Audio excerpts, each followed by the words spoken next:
Saludos, ¿qué tal? Bienvenidos. Vamos a abrir aquí una nueva lengua desatada, el tiempo para hablar de lengua y de todo lo que con ella está relacionado. Hoy queremos saber qué es lo que pasa en nuestra cabeza, en nuestro cerebro, cuando hablamos, cuando nos comunicamos con los demás.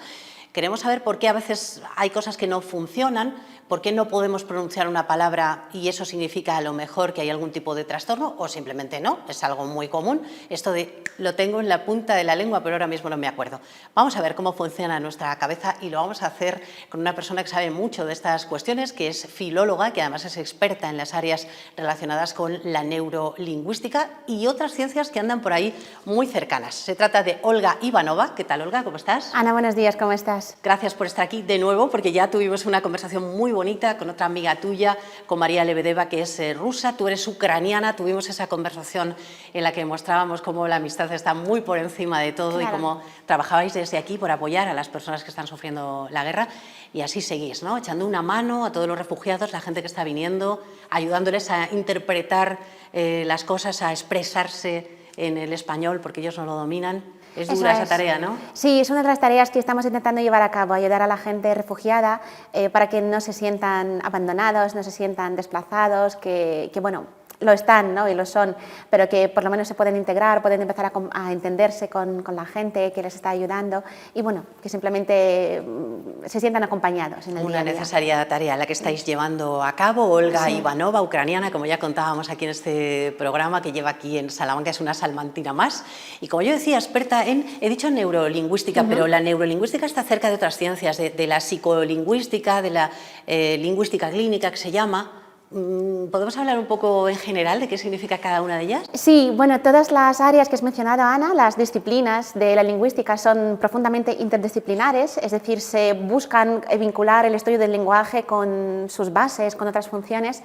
No siempre quedan tan claras, ¿no? Es decir, no siempre queda tan clara la diferencia entre la neurolingüística, por ejemplo, y la psicolingüística.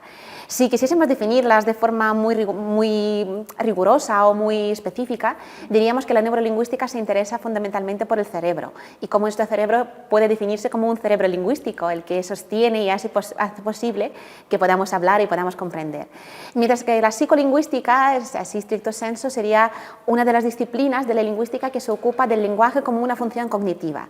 Una función cognitiva superior a las que llamamos superiores, como podrían ser otras, como la memoria, la atención o la función ejecutiva, y cómo es posible que realmente podamos soportar todo lo que supone poder hablar una lengua y poder entender una lengua.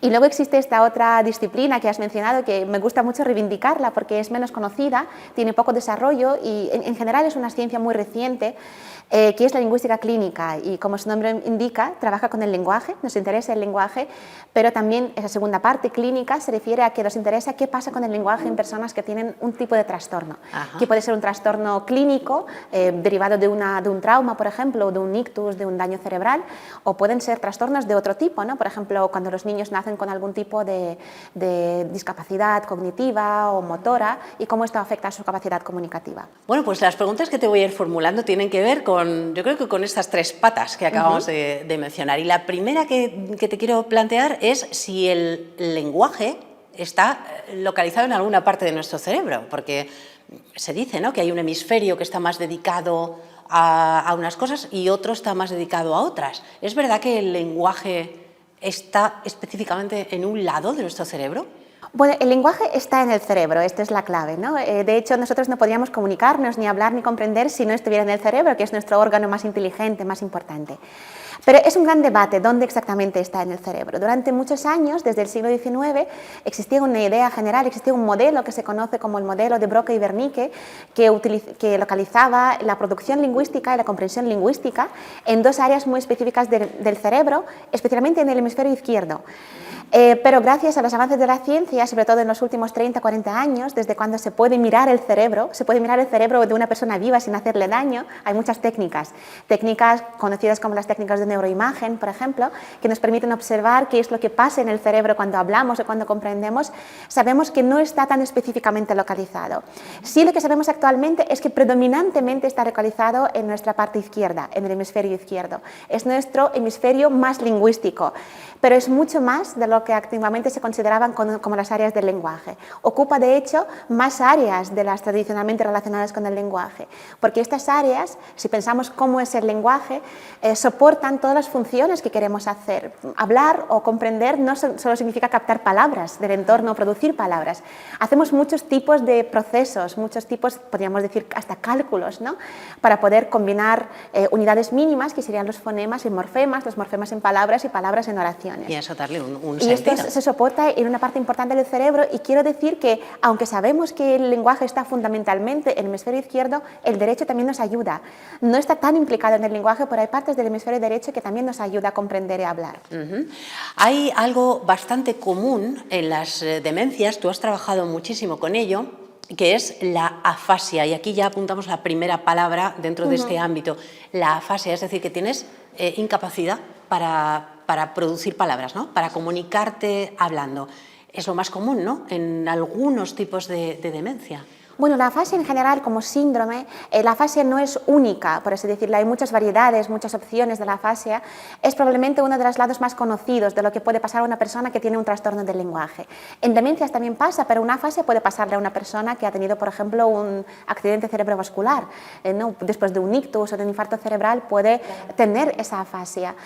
Y las afasias, por eso, están muchas veces clasificadas en muchos tipos, muchos subtipos.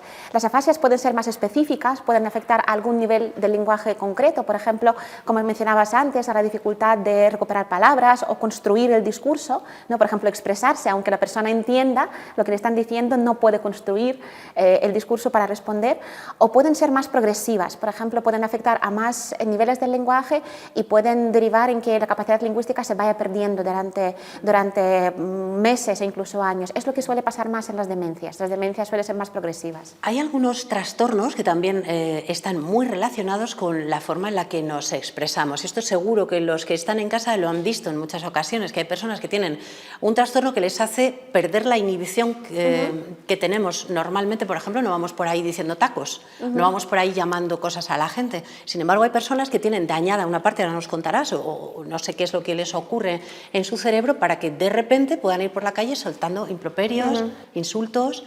¿Eso por qué? Hay algo que se desinhibe, ¿no? ¿Qué ocurre? Sí, eso es. Cuando hablamos de esto tenemos que tener en cuenta que el lenguaje no está aisladamente en nuestro cerebro. Las zonas que soportan el lenguaje en el cerebro están muy relacionadas, están continuamente conectadas con lo que sabemos hacer a otros niveles, ¿no? Con nuestra capacidad de comportarnos socialmente. Por ejemplo, ahí va a entrar esa parte de desinhibición, saber hacer otras cosas, recordar, prestar atención.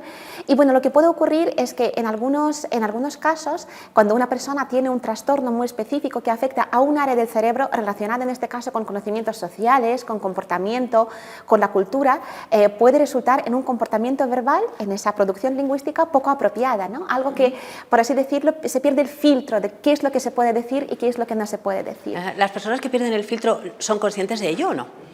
Normalmente no son conscientes de ello, es decir, no se dan cuenta de que lo que están produciendo o lo que están diciendo no es lo apropiado en cada caso. De hecho, por eso decimos que son poblaciones clínicas, son personas que no se dan cuenta de su trastorno o no, y por tanto no pueden controlarlo, no pueden evitar producirlo. Por ejemplo, hay una demencia que afecta a este tipo de comportamiento, una demencia que conlleva a la desinhibición, es una variedad de una demencia que se conoce como la demencia frontotemporal, afecta a las partes frontales del cerebro, que es donde muchas veces almacenamos parte de nuestro conocimiento social, de cómo tenemos que ajustarnos a las normas, no faltar el respeto, y muchas veces, por ejemplo, personas con este tipo de demencia se desinhiben, son muy directos hablando, incluso pueden empezar a utilizar muchas palabrotas, como acabas de mencionar. Claro, eso está siempre ahí guardado en nuestro cerebro y sabemos que no debemos decirlo, pero cuando hay ese tipo de trastornos, pues ocurre. Por cierto, acabo de decir, está guardado en nuestro cerebro.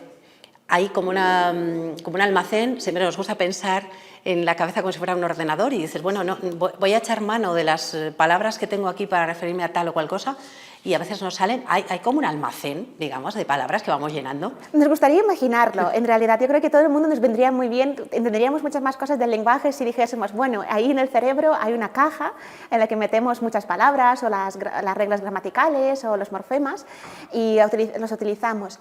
En el fondo como tal es muy difícil decir si tenemos un almacén, no lo sabemos a ciencia cierta, sabemos que hay partes del cerebro que sí se implican mucho en que podamos hacer algo en una lengua. Por ejemplo, sabemos que hay partes del cerebro que nos permiten construir adecuadamente las oraciones. O hay partes del cerebro que se encargan de que podamos realmente recordar palabras o entender palabras. En ese sentido, probablemente el modelo del almacén o el modelo del armario encaja mucho mejor con lo que hacemos con las palabras, ¿no? Existe una memoria, la que llamamos memoria semántica, que es la que contiene esas redes de palabras para que podamos realmente entender qué significan y podamos buscar la palabra adecuada que queremos comunicarnos. Pero físicamente, por mucho que queramos imaginarnos cómo es, existen muchas formas de imaginárnoslo. O sea, y no sabemos cómo sería. Cerebro una cajita así como esta. Una cajita probablemente no la tenemos, no, probablemente no tengamos ninguna cajita. No hay un apartado así, nos gusta imaginarlo, ¿no? Que hay una caja y entonces, bueno, tenemos la idea de que hay que ir echando fuera algunas porque todas no caben, entonces las que no usas supongo que llega un momento que ni te acuerdas de que las tienes ahí, ¿no? El cerebro pero las tenemos que recordar que las tenemos. Otra cosa es cómo las buscamos y por qué no podemos recuperarlas, pero sí, ahí están. Durante mucho tiempo, casi toda nuestra vida las mantenemos ahí, esas palabras. Antes creo que lo has mencionado en alguna de las respuestas que me has dado, pero me gustaría incidir un poquito en esto, en los problemas de comunicación que pueden venir derivados por algún trastorno. A veces no es que estés completamente afásico y no puedas hablar en absoluto, sino que hay unas cosas que funcionan y otras que no. Es decir, a lo mejor tienes el léxico, tienes las palabras, pero luego no puedes colocarlas y hacer una frase sintácticamente correcta, ¿no? Hay personas que saben lo que quieren decir, encuentran las palabras, pero la frase es totalmente incomprensible, ¿no? ¿Se puede producir este problema por partes, léxicamente, sintácticamente, semánticamente? Bueno, es una pregunta fantástica y estamos ahora mismo, probablemente la neurolingüística, la psicolingüística están en su punto más arduo, ¿no?, de debate sobre si realmente existe lo que acabas de describir. Este fenómeno que acabas de describir, una afectación parcial del lenguaje, normalmente la llamamos la modularidad. Significa que existe un módulo específico para cada nivel lingüístico, por ejemplo, el módulo léxico, el módulo sintáctico, que puede quedarse afectado sin que se afecten otros módulos. Y de hecho, en las personas que tienen afasias postraumáticas, por ejemplo, una persona que ha tenido un ictus, precisamente le puede pasar lo que acabas de describir, ¿no? Puede recordar palabras, pero no es capaz de unirlas en una frase, no es capaz de decidir si es un sujeto, si es un predicado y construir adecuadamente la frase. En esas personas, que suelen ser personas jóvenes, cuando suele ocurrir un ictus, ¿no?, personas de 50, 60 años, en ellos sí que vemos que ocurre lo que has mencionado, ¿no?, esa modularidad. Mantienen muchas habilidades lingüísticas menos una, ¿no?, por ejemplo. Pero es muy distinto cuando hablamos, por ejemplo, de enfermedades neurodegenerativas. De hecho, una de las cuestiones de la que yo me ocupo mucho en nuestro grupo de investigación es ver hasta qué punto es posible esa modularidad, esa no afectación de otras partes del lenguaje cuando se afecta una en enfermedades neurodegenerativas, porque como su propio nombre indica, son neurodegenerativas, es decir, son progresivas, van avanzando, y desde el punto de vista de la teoría lingüística es muy difícil imaginar que si te falta una parte, puedes utilizar las otras partes del lenguaje. Entonces estamos ahora mismo, yo llevo bastante tiempo ya implicada en buscar hasta qué punto eso es posible, ¿no? Si en una persona mayor con demencia realmente puede solo perderse la palabra sin que se afecte la gramática o se afecte el discurso. Ajá. Bueno, pues te volveré a preguntar por esto más adelante, vale, cuando pase perfecto. el tiempo, a ver cómo han ido las investigaciones al respecto. Cuando hablas de las demencias, hay algo que sorprende mucho a las personas que han estado, por lo que sea, en contacto con alguien que tiene un Alzheimer o una enfermedad similar. Llama mucho la atención que se pueda perder la capacidad de comunicarse en cosas cotidianas y que, sin embargo, cuando aparece un refrán, una canción, una frase hecha, la persona la recuerda automáticamente, ¿no? ¿Qué pasa en nuestro cerebro para que esas cosas que se han grabado no se pierdan? Bueno, hay muchas cuestiones que lo pueden explicar. Por ejemplo, cuando hablamos antes de la música o las canciones que oímos de pequeñitos, sabemos que cuando una persona llega a lo que se llama el envejecimiento patológico, no llega a tener esa demencia, los recuerdos y la memoria no se pierde en su totalidad. Hay cosas que se pierden mucho antes y normalmente se pierde algo que se ha aprendido ya más de mayor o más recientemente, de modo que los recuerdos de la infancia, los recuerdos más antiguos son más robustos, perduran durante mucho tiempo. Pero al margen de esto, existen otros factores que pueden condicionar que se recuerden mejor unas cosas que otras. Son las emociones. Las emociones fuertes, sobre todo si son positivas, pueden reforzar que el recuerdo perdure durante mucho más tiempo. No es exactamente lo mismo que pasa, por ejemplo, con las frases hechas, que son un poquito diferentes, porque las frases hechas, si piensas en cómo son las frases hechas, o esos pequeños elementos de relleno, expresiones, a lo que solemos llamar el lenguaje formulaico, es un tipo de lenguaje un poquito específico, específico, porque cuando las recordamos, muchas veces las recordamos no tanto por lo que podrían significar, sino por dónde las podemos utilizar. Nos sirven muchas veces para gestionar el significado cuando estamos hablando. Entonces, como esos elementos se recuperan por muchas personas con una demencia para poder compensar por sus faltas de recordar una palabra muy concreta, ¿no? Entonces, ahí se observa mucho en las personas con demencia que recurren a ese tipo de unidades para como estrategias compensatorias, compensar sus faltas de otras palabras que no recuerdan con otros elementos que les podrían servir en ese momento dado. Oye, Olga, y decía yo al principio de esta conversación que estamos teniendo que a todos nos pasa en alguna ocasión esto de quedarte en blanco, pues yo qué sé, cuando hay personas que tienen que enfrentarse a un examen oral y saben todo, lo tienen todo en la cabeza, tienen un nerviosismo total, pero que no les salen las palabras, bueno, pues se quedan en blanco y no saben expresar lo que tienen ahí. O quizás sea diferente, una cosa es quedarse en blanco, no recordar, y otra cosa es no poderlo expresar. Y la otra es lo tengo en la punta de la lengua, sé que está ahí, pero venga, que no sale, ¿no? Eso es perfectamente normal, tampoco hay que preocuparse si te pasa de vez en cuando, ¿no? Es un fenómeno normal. Mientras no ocurra con mucha frecuencia, de hecho nos pasa a todos, no sé si todos los días, pero con mucha frecuencia, todas las semanas seguramente vivimos un episodio de tener la palabra en la punta de la lengua. Y esto tiene una explicación muy sencilla. Cuando nosotros queremos decir una palabra, en el fondo, cuando la buscamos en nuestra memoria y queremos decir, por ejemplo, la palabra gato o la palabra comer, vamos a poner alguna palabra un poquito más compleja. Para poder producir esa palabra no es solo recordar de esa palabra, tenemos que hacer una especie de procedimientos en nuestro cerebro que nos permitan articularlas, porque en el fondo cuando hablamos lo que hacemos es articular, y lo que articulamos no son las palabras, articulamos sonidos que se corresponden luego a nivel lingüístico con los fonemas. Bueno, pues ese fenómeno de la palabra en la punta de la lengua se debe a que la palabra que hemos recuperado no se ajusta por alguna razón, ahora veremos por cuáles razones, a su forma fonológica, es decir, no somos capaces de reconstruir cuáles son las unidades que deberían componer esa palabra, ¿no? Es decir, no llegamos a los fonemas que deberían constituir nuestra palabra y por consiguiente no la podemos articular. Las razones de por qué ocurre esto pueden ser varias, desde estar muy cansado, por ejemplo, esto suele pasar sobre todo, ¿no? Muchas veces cuando estamos cansados, cuando estamos estresados. Cansancio mental, digamos, ¿no? Cansancio mental, cuando estamos estresados, por ejemplo, cuando estamos en situación muy nerviosa, ¿no? También nos suele pasar, nos damos cuenta de que queremos decir algo y no somos capaces de decirlo, aunque decimos, bueno, ya sé hasta por qué letra empieza, ¿no? Y luego no resulta ser esta letra, ¿no? Pero como que tenemos sensación de que está ahí la palabra, pero no la podemos decir. Entonces, en este caso, bueno, el cerebro, si nos damos cuenta cómo funciona nuestro cerebro, hace muchas cosas a la vez. Entonces, cuando le ponemos en situaciones estresantes, alguna función queda un poquito más descompensada, y eso es lo que pasa con las palabras. Bueno, pues el estrés es malo, vamos a decir, para todo, malo, también sí. Para expresarse de manera fluida, ¿no? Eso es. Lo que quería decir es que, por ejemplo, en personas mayores, cuando llegan al envejecimiento, ese fenómeno es más común, porque puede resultar un poquito más costoso buscar esos componentes fonológicos que constituyen nuestra palabra. Y desde luego, cuando llegamos a personas con demencia, es todavía más pronunciado este fenómeno, porque todo cuesta mucho más, ¿no? Hay un par de cosas que te quiero preguntar y no quiero que se nos acabe el tiempo, y es esto que pasa en las familias cuando llega un bebé y empieza a decir las primeras palabras, creemos, los primeros balbuceos, ¿no? Los primeros sonidos, y dicen, ay, ¿qué ha dicho antes papá en vez de mamá? O ha dicho mamá antes que papá. Vamos a ver, en la adquisición del lenguaje también hay algo fascinante de cómo funciona el cerebro, y el niño no sabe que está diciendo papá o mamá, que se refiere a él o a ella, ¿no? Esto hay que aclararlo. O sea, está haciendo sonidos. A ver, hay una etapa, depende, nos gustaría mucho a todos los padres que pensar que nos llaman a nosotros nuestro nombre en primer lugar y que los niños desde el día cero ya nos quieren llamar de alguna manera. Cuando hablamos de cómo nacen los niños durante casi todo el primer año de su vida son capaces de oír casi todo tipo de sonidos, son capaces de reconocer todo lo que oyen y no saben, entre comillas, cuál es el sonido lingüístico y cuál no lo es. Realmente van adquiriendo la habilidad de saber que algo pertenece a su lengua con el paso del tiempo. Necesitan 10 meses, 11 meses para poder determinar que P es un sonido lingüístico y a lo mejor el ruido de un coche no lo es, ¿no? Bueno, a lo mejor es un poco exagerado el ejemplo, pero esta es la idea. Tienen que estar expuestos a la lengua para ir asociando que lo que están diciendo la mamá y papá lo tengo que buscar en el entorno y va a ser los sonidos de mi lengua.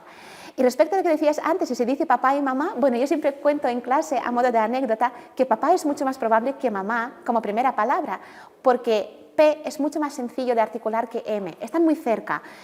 hay que darnos cuenta de que cuando los niños adquieren el lenguaje, lo hacen siempre desde los elementos más sencillos, por así decirlo, es decir, de los elementos que les resulten articular, porque cuando hablamos de los sonidos decimos que los articulamos, de forma más sencilla, o sea, que sea más natural, sea menos costoso.